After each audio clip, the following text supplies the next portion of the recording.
Alright, we're going to get to PC Cope 05. He says, how has Rock Band changed you and your family's lives? Also, do you think Rock Band is in it for the long haul, or will this concept of interactive music die within the next few years?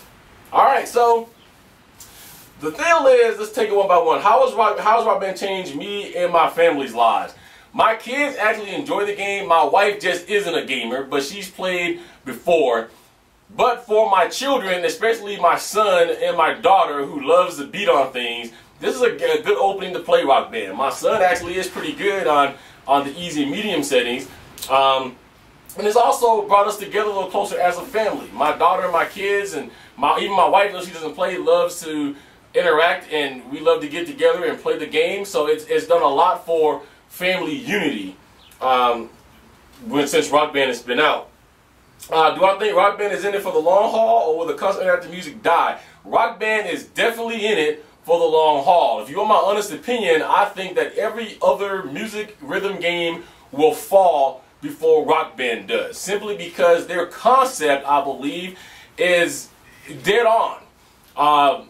I'm not slamming any company, but if you look at the fact, and people's already say, oh, well, they're doing the same thing as Activision. No, they're not, meaning Activision is dropping new games all the time. We just got Guitar Hero 3, then came Guitar Hero World Tour, not Guitar Hero Metallica, then you had Guitar Hero Decades. Now we got 2 or 3 other Guitar Hero games coming out, 2 this year. I think one is called, I can't remember off the top of my head because I haven't written down, but I think one's called Guitar Hero All-Stars or something like that. So you're paying $60 a game within 2, 3, 4 months of each other. Rock Band decided not to release a third part this year because they're building up their library. And to be honest, just by dropping new songs, in my opinion, is making the game newer, and it is becoming a brand new game. People say they're doing the same thing because they're coming out now with Rock Band the Beatles and then their PSP game. But that's, for one, Rock Band Beatles is a whole different concept. It may have Rock Band imagery or carry a Rock Band name to a degree, but that is something that's between Harmonix and Apple, not computers, but Apple, the music company for the Beatles, and Paul McCartney and Yoko Ono. This is all be a whole different thing. It's completely centered around the Beatles. They haven't even released yet if this is going to be something that's going to be able to be put into Rock Band.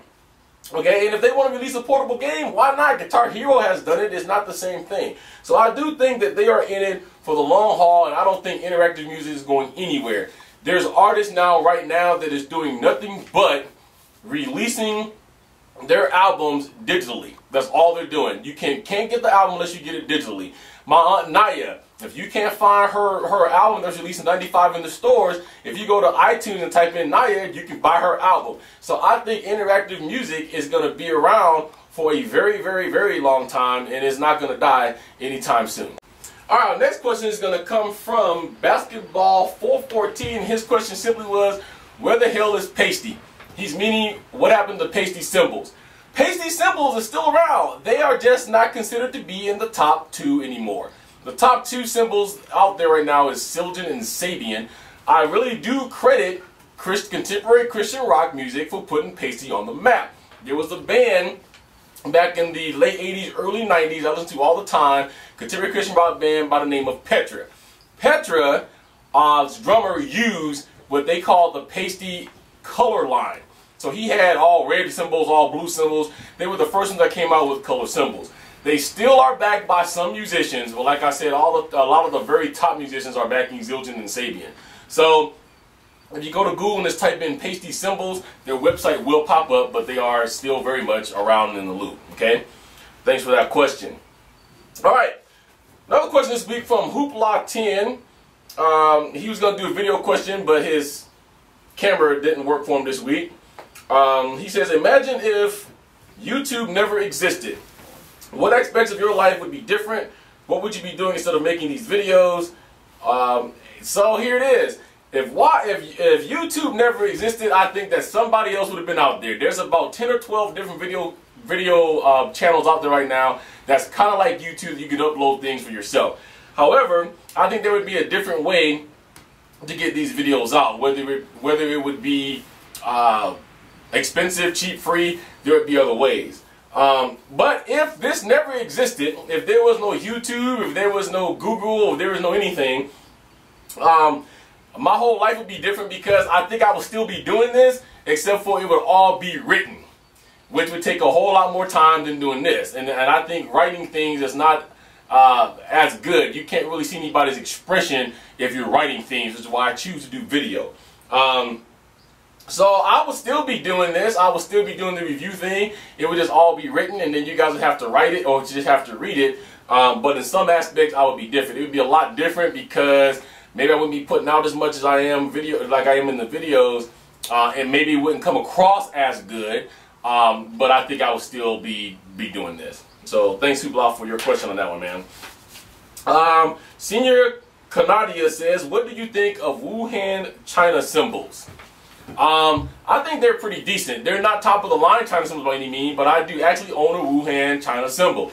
Wuhan China cymbal is actually, it looks very unique. It looks very authentic. And they color it to make it look very rustic. So I think it does look like actual China cymbal should. Is the sound good? The sound is pretty good. Of course, your Silgen, your Sabian line, the premium line of those have a little bit better sound. But there's a lot of people that mix Wuhan in with these because of the way that it sounds. So I think that they're pretty decent, cymbals if you're looking to get into those. All right. All right. It says, hey, this is from Cena 221992. Hey, are you going to do a review on Rock Revolution, and what kind of pedal do you think is the best for Guitar Hero World 2 or Rock Band? He plays an easier medium. Yes, I am going to do a Rock Revolution review, just on the overall of the gameplay, what I think of the game, so on and so forth. I'm going to be borrowing the game from a friend of mine, and then I'm going to do a review on that. So you guys can look for that pretty soon.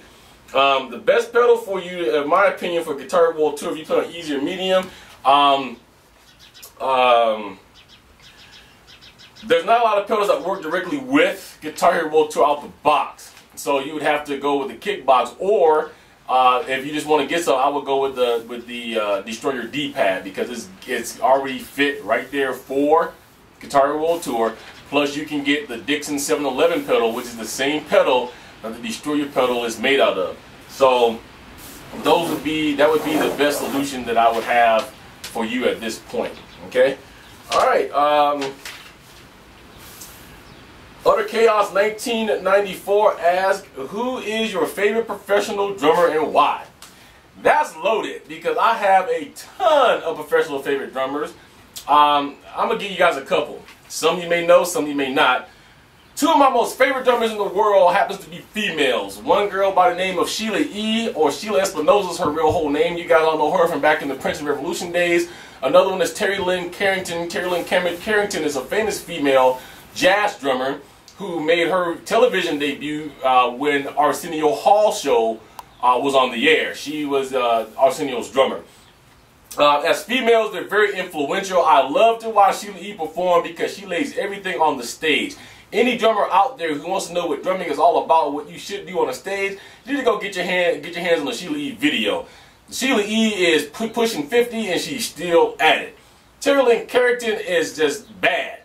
The girl can do any jazz beat and you want to, and I would put her up against any drummer out there, jazz-wise or any other, and I think she would clean their clock. I'll give you two more real quick. Phil Collins. Everybody looks over him, but I think Phil Collins is one of the greatest drummers that's out there. I love to watch him play. The man puts it down on stage too. You know, he goes from being in the mic, and the next thing you know, he's doing the air tonight, and he's behind the drum set rocking it. And then a drummer you may not know is goes by the name of Robert Sweet. Robert Sweet, with his brother Michael Sweet, was in a band back in the 90s by the name of Stryper. Stryper was a contemporary Christian hard rock band, and I think that he was pretty phenomenal. So thank you to Chaos for that question. All right. Type Owned asks, hey, have a question. Since there are 3 games that are out, and they are Rock Revolution, Rock Band 2, Guitar Hero, which is my favorite? I think I kind of answered that before. Answer real quick. My favorite of all 3, especially to do drum wise on, would be Rock Band.